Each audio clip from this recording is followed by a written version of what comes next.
It began on a quiet summer morning in Memphis, when the air hung thick with humidity and memory. Graceland had long since become a shrine to the king of rock and roll, visited daily by fans who still spoke of Elvis Presley as if he had just stepped out for a moment and might return at any second. But on that particular morning, something changed. A maintenance crew had been tasked with reinforcing part of the state's foundation. Routine work, nothing glamorous. Beneath a forgotten section of flooring in an old storage wing, one of the workers noticed something unusual: a metal hatch, nearly invisible beneath decades of dust and varnish. It wasn't on any official blueprint.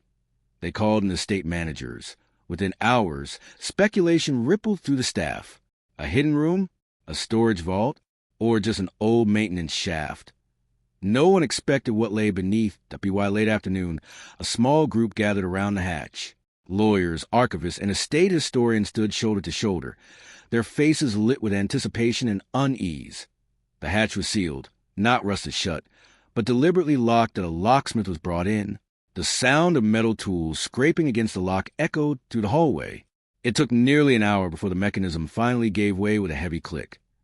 The hatch opened slowly. A narrow staircase descended into darkness, and one spoke at first. Then someone whispered. This wasn't meant to be found. Flashlights flickered on, and one by one, they began their descent. The air below was cool and dry, surprisingly preserved. The room was larger than expected, almost like a private archive. Shelves lined the walls, filled with boxes, tapes, and carefully labeled folders. IT wasn't just storage. IT was intentional. On a central table lay a leather-bound journal. Next to it, a reel-to-reel tape recorder, still intact. The archivist, trembling slightly, opened the journal. The handwriting was unmistakable. IT was Elvis. The first page read, "If you're reading this, then the world has moved on without me. But there are things I couldn't say while I was alive, things I needed to leave behind, hidden until the right time." The room fell silent. Page after page revealed thoughts far more personal than anyone expected. Elvis wrote about fame, not as a blessing, but as a weight that grew heavier each year. He spoke of loneliness, of not knowing who he was beyond the spotlight. There were sketches, too, designs for stage outfits that were never worn, lyrics that never became songs, and ideas for projects that never came to life. But one section stood out. IT was labeled, "The Truth." Before diving into that section, they turned to the tape recorder. Carefully, one of the technicians loaded a reel and press play first. There was only static. Then a voice, soft, familiar, alive. I don't know if anyone's ever going to hear this. It was Elvis, speaking candidly, without the charisma of performance. Just a man, reflecting. He spoke about the pressure of being a symbol, about how the world saw him as larger than life, while he felt increasingly small inside.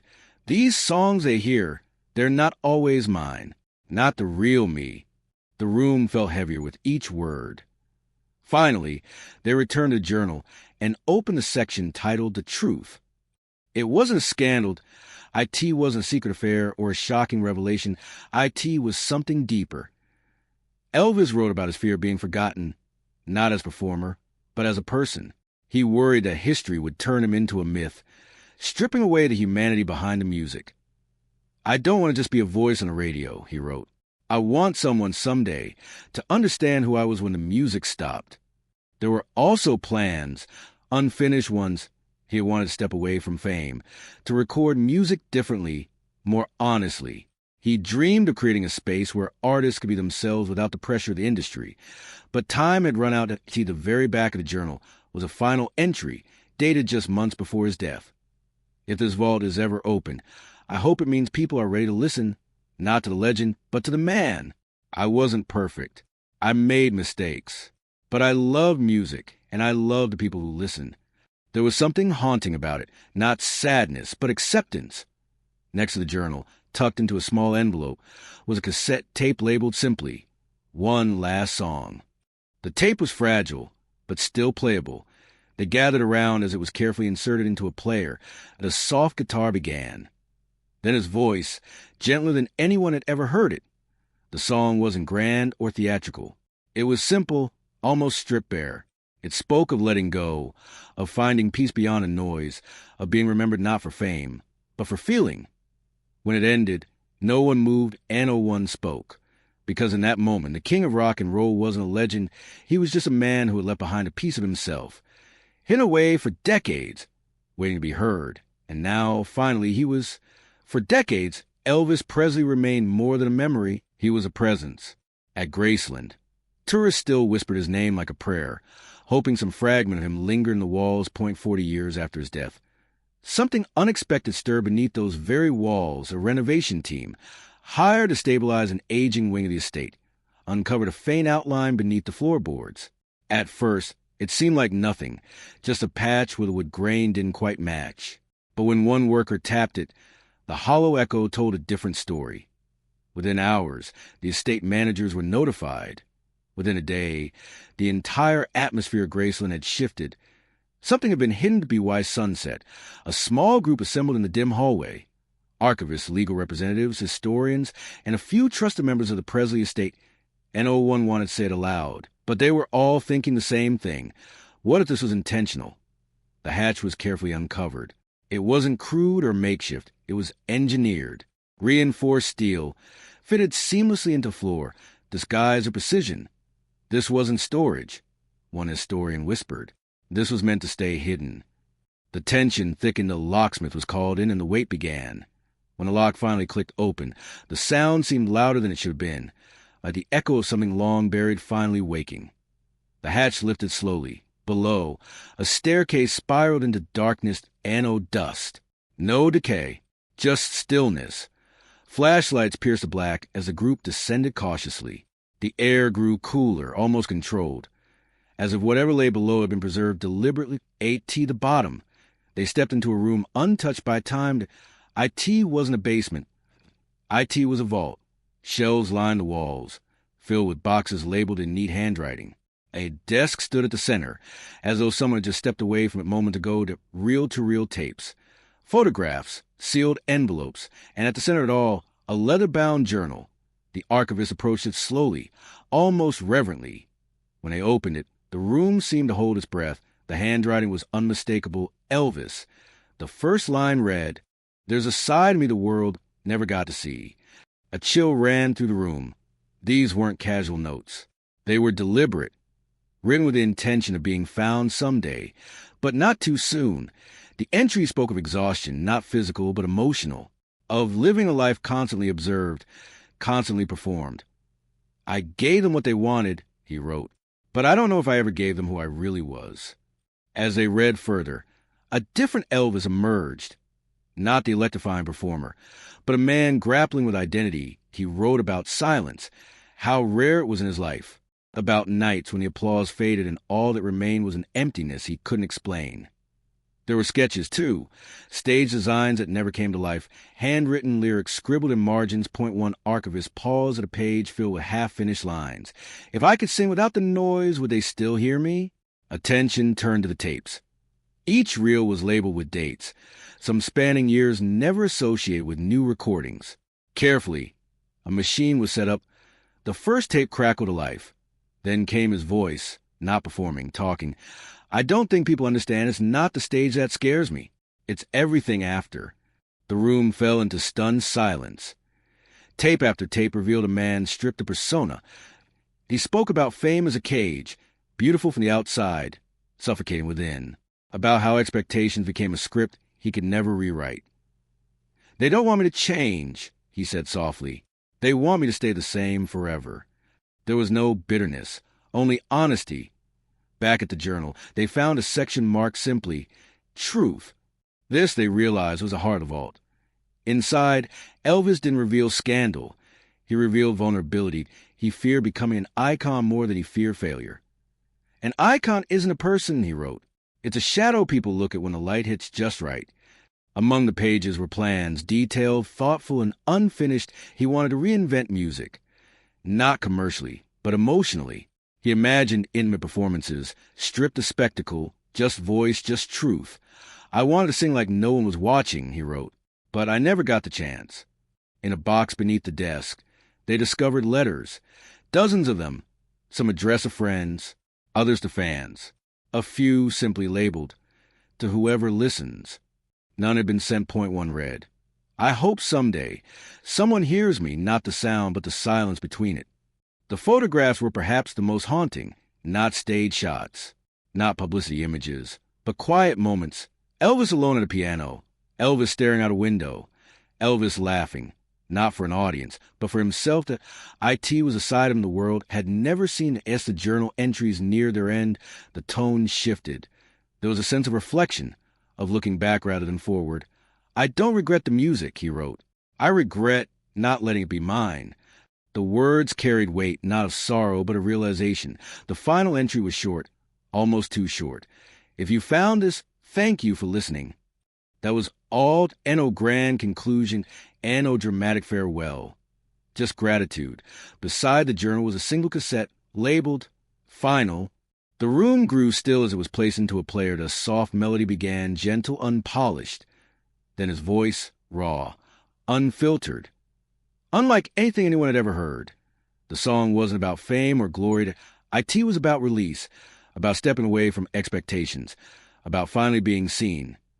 There were imperfections, slight cracks in his voice, pauses between lines, but those imperfections made it real. And for the first time, Elvis didn't sound like a legend. He sounded human. When the song ended, no one spoke. Because something had changed. The vault didn't just reveal hidden artifacts. It revealed a hidden person. The world had known the king of rock and roll. But now, they knew the man behind the crown. And perhaps that was what he wanted all along. Not to be remembered as perfect, but to be understood as the hatch was finally closed again. This time not in secrecy, but in respect. One truth lingered in the air. Elvis Presley had never really left. He had simply been waiting to be heard. And no one moved after the tape stopped. The final note seemed to linger in the air long after the machine clicked off. It wasn't just a song. It felt like a goodbye that had traveled across decades to reach them. Point. One of the archivists wiped their eyes quietly. Do we tell the world? Someone finally asked, and one answered immediately. Because this wasn't just a discovery. IT was a responsibility. Upstairs, in a private room away from the vault, the group gathered to decide what came next. Lawyers argued for caution. Historians argued for preservation. But the archivists, those who had heard him, argued something different. This wasn't meant to stay hidden forever, one said. It was meant to be found at the right time. And how do we know this is the right time? Another asked. A quiet voice responded. Because now, people might actually listen. They returned to the vault the next morning with fresh eyes. This time, they noticed details they had missed. Small markings on the shelves. Symbols etched lightly into the wood. And behind were the storage racks, a second compartment, carefully concealed, more hidden than the vault itself. The panel slid open with effort. Inside was a smaller space, almost like a personal chamber within the vault.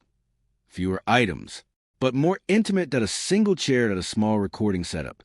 And another journal, thinner, worn, and far more personal. Unlike the first journal, this one wasn't written for an audience. IT wasn't polished. IT wasn't structured. IT was raw thought, unfiltered and immediate. I don't know who I am when I'm not Elvis. One entry read. Another simply said, I just want quiet. These weren't reflections. They were confessions. Next to the chair sat a smaller set of tapes, unlabeled. They played one that what they heard was different. Not spoken words, but rehearsals. Elvis trying things, new styles, new tones, even different genres. At times, he stopped mid-song, frustrated. Too much like before, he muttered in one recording that IT was the sound of someone searching for himself. Point. One recording stood out that no instruments, no background. Just his voice, he sang slowly, almost hesitantly, like someone learning how to speak again. And in that moment, stripped of everything, his voice carried something deeper than performance. IT carried truth that in the private journal. They found something unexpected, a name. Not Elvis. Not a different name. One he considered using if he ever stepped away from fame. IT was never fully explained. Just written once. Underlined twice, a glimpse into a life he never lived as they read deeper. A pattern emerged. He had considered leaving. Not dramatically. Not publicly. Quietly. Stepping away from the spotlight. Reinventing himself somewhere no one would recognize him. I don't want to stop singing, he wrote. I just want to stop being seen. There was a letter, never completed, To the fans, it began. But it stopped halfway through, as if he couldn't find the words, or perhaps couldn't bring himself to say them. The small chamber felt different from the rest of the vault, less like an archive, more like a refuge. This was where he came to think to be alone. T.O. exists without expectation. For the first time, they realized the vault wasn't just a place to store things. IT was a place he had used a T the back of the compartment. They found one. Last tape. Unlike the others, it had a date very close to the end of his life. They hesitated before playing it, then pressed play. There was no music and no rehearsals, just silence for several seconds. Then his voice, soft, tired, but calm. "I think I understand it now," he said at a pause. "I was never supposed to be the king. I was just supposed to sing." The recording ended there, an O explanation and O elaboration. Just a realization. The room felt heavier than before, because now they weren't just uncovering history. They were uncovering a life that could have been different, a version of Elvis the world never allowed to exist. The decision, when it finally came, was unanimous. They would share it, not all at once, not a spectacle, but as a story. His story, the real one. When the first pieces were released, the journal excerpts, the recordings, the reaction was immediate. Fans were stunned, not by scandal, but by honesty. For the first time, they weren't just hearing Elvis. They were understanding him. When the final song was released to the public, it spread faster than any of his hits ever had. Not because it was grand, but because it was real. People didn't just listen. They felt IT die in the end. The vault didn't diminish his legacy. IT deepened it. Because legends inspire. But truth connects. And now, decades later, Elvis Presley was no longer just remembered. He was understood. The vault was sealed again, but not hidden.